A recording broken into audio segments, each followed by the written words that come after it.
لسر بهم جاره مبندری مامستا عبدالباسط حموان دمه پولیتبریا پارتی دموکرات کردستان سوریا کریا مامستا عبدالباسط دم باش بریا حمود شتکی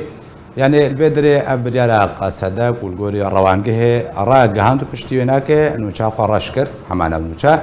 يعني شاوتي نرخاندن قصدا چهزك جمع چپشتك جمع حتى كو عالي كمينها بيمانيا ناب دولتي بيجي أمبورا إيدي أوبراسيون هبش لدجي داعش ناكن مامس عبد الباسط ما مستعد باسط زي دوباره پرسا خوابا گرینم اب نوچاکو بلابوی روانگه بگومان بلاف کر و پشتوی نوچا راش کر قصده بریار دایا کو اپراسیون هبش ین لشکری لدیجی داعش به پیمانیا ناب دولتی را رابگریانگو راوستینه دورده قصده لگوری چه پیوره کی چه اساسه کی چه هزک الجمعیه حتی کو بکاربه علیه کی منها پیمانیا ناب دولتی جربجی ایدیز هب اپراسیون ابترا در ناخم آنگو یک ناینم. مامست عبدالباسط زاگر دنگم دبیزه. مامست عبدالباسط اب بدیارا قصدا یاکو تدا دخوازه آنگو بدیار دایا اپراسیون خوی هبش لگل پیمانیا ناب دولتی راوستن دجی داعشی شاوت شربتون نرخانده. دنباش دکزنار بو تاو تماشاوانی آرتیوی گالکس پاس هلبت او تشتگو ایرو حسد دکه یعنی پیاده او انا وقف شارع برگو اندزانه جی دانستاندن حسد برژیم بشار اسد را بردوامن گهانا تکلیان داوی جبربه کشی او وقف شارع شرط مرجی و رژیم دخوازه دوی تکلیه خدا نوستانده خواب ازن ها پیمان ببره بربه کشی او دانوستاندن قندیل و دانوستاندن رژیم بشار اسد او اتفاقات گلهف کرن جیب کرن بربه کشی نتشتکی نوع يعني بربه کشی متوقع او تشتکو ایرو نا تکلین امریکا خورتن و جدیبون به حسدیرا نجی حسدیجی استراتيجي قوم بقى هل يكيش خراج ومنفعتك جو برجعون ديك باشا ما مصاب باس يعني فيدري سرقوتنا تال قول داوين لدوانا صالح مسلم هفسروك بيدا دبجيكو داوين جارده ما كوشان دا بيدا شو دانستان نلقى رجيمي بكي رجيمي بيشوازي لوانا كره افيك يا دوجي يعني بفي برياري قصدا و چزيان بكي دا ما كو هفيمانيا ناب دولتي بشتوانيا خوجيرا ايدي نهي بردوامك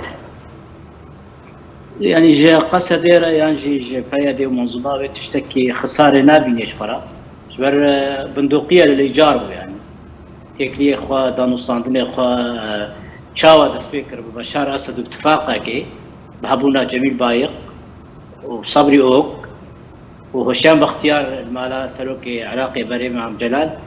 أوانا اتفاقاتي 2012 هابون جبر بيكي جي فقري اتفاقاتي إخوة أول لدميني أمريكا هناك حسابات ودانوستان أمريكا أو هلبت أمريكا جبار جزانين وبيادي وقصدي الكودرين.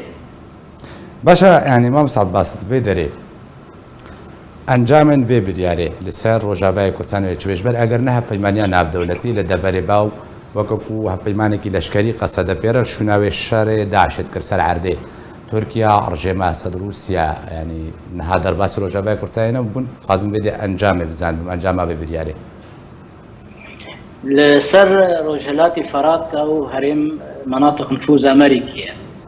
يعني نبقوا وتا فيادي ونبقوا وتا حسدي إنه أمريكا الويدري معي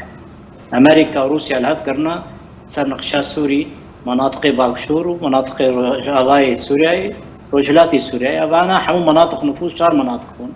بربيك أو منطقة هرم أمريكا دي بني أمريكا دانوستاندني إخوة بتركيا أو دانوستاندني إخوة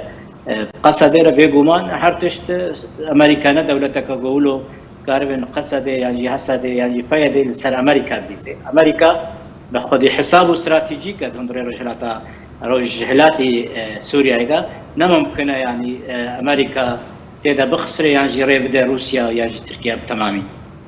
باشا ما مستعد باست من بين السر لقولكوا الروانجيه بلاف كربو قەسەدا ئەو بریارستاندیە ئۆپراسیۆنی هەبەشرا وەستێن لەگەڵ هەپەیمانیان ناودەوڵەتی دژی داعشێ تاکو وەکو فشارێکی لێ بکێ ئیدی ڕێیەکێ ئانگۆ سنوورێکیژە ئێریشێن بالەفرن بێ بالەفڕوانی تورکیا ڕدەینەژبەر دەدەما بوریدا تورکیا بچری ئانگۆ بە دژواری ئێریشی ناوچێت کرد و ژمارەیەکە مەزن ژ کادروێن پەکەکە ڕۆژەڤای کورسانی هاتنە ئارمانجکردن یانی دووردا قەسەدەوەی کار بێ فشارە مەزن لە هەپەیمانیان ناودەوڵەتی بکێ بێ بریارەخوا نەخێر جبەر بۆ ئەو لەفکردنە ئەمریکا و تورکیا بەریا لە اتفاقیە هون دەزانیت ڕێککەوتنە 2019 ئەوانە ناوبەرە رووسیا و ئەمریکا و تورکیا و قەسەدی و توانای تایبەت ئەمزا شاهین چێلۆ ئەوانە حازری 900 کیلومتر دەروی سنوور دەرکەوێت بەروەیەکێکی ئەو لە هەفکردن و دانوستاندن و اتفاقات و ڕێککەوتنێ نەقبەرە ئەمریکا تورکیا یانی دەزانیژی چاما سەرۆکی داعشێ جندرێسی هاتە درۆنە هاتە ڕاکردن ئیرۆژی تورکیا نەبەس لە هەرێما باشووری کوردستانە لە ڕۆژهەلاتی کوردستانە سووریایە یاژی سووریایە لە سلێمانیەژی درۆنا لێ دەخێ یعنی ئەو اتفاقاتن سری ئەمنی استراتیجیک نابەرە با وڵاتەدا محاربەتن شەڕی خودی گراوی شەڕی تەرۆری هەر یەکێ تەرۆر ئاواکی بینێ بەروەیەکێکی نەممکنە ئەوەک فشارە دەکەێت تایبەتی فشارن دیجی هەنا بوو قەسەدێ لە هەمبەری ئەمریکا هەپەیمان حەبسا هۆلەیە و گرتیان داعشێنە ئەوژی یەکش قونبەلا هەری گۆ بفەجرێت پێشە ڕۆژێدا ئەوژی بێگومان ئەوژی وەک فشارە لە ئەمریکا لێ ئەمریکا بە حسابە و دانووساندنی خۆشی بالزانێ قەسەدێ و پەیادی و پەکەکێت کو دەرەیە و هەمبێزا کێدەیە و بلۆکا کێدە بەروەیەکێژی وەکم گۆ پەیادی و قەسەدێ بندوقیە لە جار بوو و گەلێ کورد و کوردستانە سووری بێگومان قوربانیە بێ سیاسەتە چەوت و یا دژوار لە ئەمەری کووردا و قەسەدێ ژێرە نەدەردە کوردون دابنیاجی کوردی کوشتن و بەگەرێ دیسەوەی اتفاقاتی 2012 ڕژیما بەشار ئەسەد و ئالیکردن و سەرپەرشتی ئیران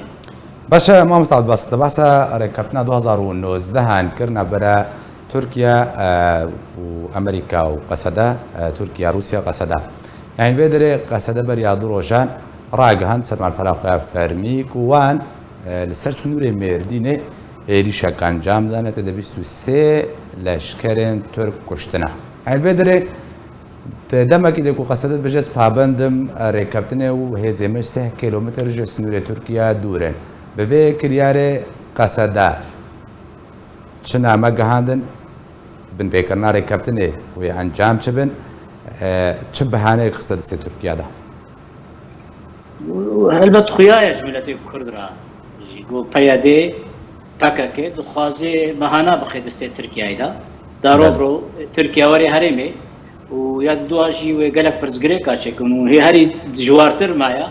heker planê wê wek wê herin ئەو نەفق ئەو تونەلێ گوهاتنە ئاواکردن و دنا باژار و گوند و باژاری کوردستانە سووریایدا ئەوانە هەیە خراپتر وێ بۆمبەباران بکەیت بۆنی تشتێماییژی وێران بکەیت پەیەدێ بێگومان یعنی چقا شەڕ و کوشتن و پەکچوون بێ بەرژەوەندیە پەکەکەیداش بۆی کار بێت سەر خونا کووردا سەر کوشتنا کووردا دیسەزی سلۆگان و پرۆپۆگەندا خۆ بکەیت بێگومان یعنی ئیرۆ ڕێخستنەکە گاوێ خوا بە ئەرمانجێ خوا دژی دۆزا gelê Kurd û mavê gelê Kurdûn dadike bêguman dijminê Kurda jî bêguman dijminê Kurda zelal û wadihin ji rojar û 100 salek Kurd dijminê Kurdakîne îro PKK peyedê dixwaze şer û kevçûnê xwe li hundirê Kurdistana Sûrî li hemberî PKK Tirkiye bike bêguman Başa mamosta Abdulbasit vê de pirseke yanî ev kiryara peydeya êrîşkirinê li ser snûrê Tirkiye kuştina jmareyek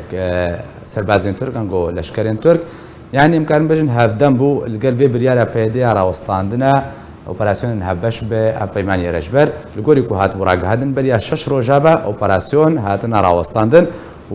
qesedê ev êrîş beriya 2 roja encam da ev çi nameyeke ji aliyên ji hevpeymaniya navdewletî rêyanî vir de ça pevetê girêdan ev herdû kiryar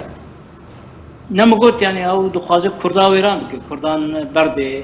kuştinekê talankirinekê kund û bajarê Kurda bêtir bala ve xelk bitirse derkeve şêmayî jî bela dibe helbet wek min nebes li Mêrdînê li gelek derê herêma Kurdistana Sûriyayê gelek nakokî û şerê pevçûnê û li Qereqola xistin alê televîzyon û derê bo Kurd êrîşek bê de bo Kurd bazin malûm milkê xwe berdin û peraneber bibin tiştêmayî jî ew der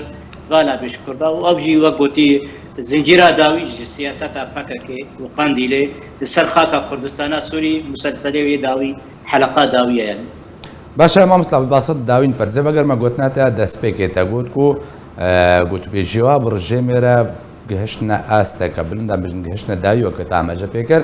يعني او قلت بيجيان رجيم اسد القر قصدي وبيديكو گهشنا يقونا غت بحث كچپا پيوندي هاي بريارا قصدر هياكو اوبراسيون خب بيماني راوستاند چ پيوندي نبراو ده هيا نقبقوت يعني إيرو أو بريار ودانوستان دنيكو بياديد زغا قناعتك ودزانيجي يعني إيرو تركيا وروسيا وريجيم وأمريكا حمو باش هيا وجبدو هيا ليد بيني بريار وشرط ومرجع واضح خست لسر شامل نها تمشاندن هناك كسن نري بياديد وقوتي سلوغان جار جارا كراسي كردي ليتكرن إيرو أو تشتغو بريار هاتي داني أريكاريا صبري أو وباهوس أردا إلو بيشروج وسر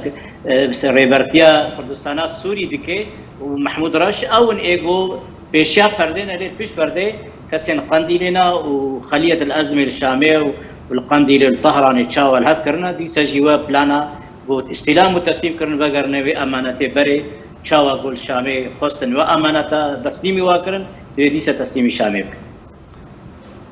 قالك سباس جبوي مع مستا عبد الباسط حمو اندامي بوليت بريا بارتي ديمقراطية كردستان سوريا كنت مربي قالك سباس